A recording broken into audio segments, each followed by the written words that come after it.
मैं हज करके आया, उमरे भी कई कीते ने, फिर इरादा रखना दसंबर के आखिर तक जान का।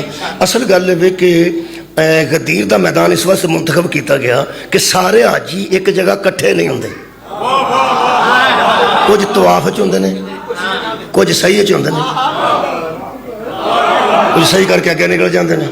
अरफात भी टोलिया च बैठे होंदे ने, कोई किधरे कोई किधरे कोई किधरे। अल्लाह ने आख्या वो जगह मुंतखब करी, कोई ये ना आखे मैं उत्थे नहीं सा। शुक्रिया के बिला कोई ये ना कह सके कि मैं उदों पिछे करता सा तवाफ या मैं उत्ते सही पे करता सा। मैं तो हजरे असवद च वड़िया सा, मैनू की पता की ऐलान हो, क्योंकि हजरे असवद तुहानू पता अंदर हो गया थोड़ा जिहा। हजरे असवद पहले बाहर हुंदा सी, बंदे घसा घसा के किबला अंदर नूं कर छड़िया, हुण उहदे विच मूँह रख के चुमना पैंदा।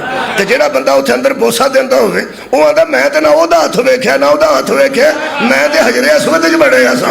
अल्लाह फरमाया उत्थे इन्हां नूं खिलारी जिथे विच वड़न वाली थां ही कोई ना,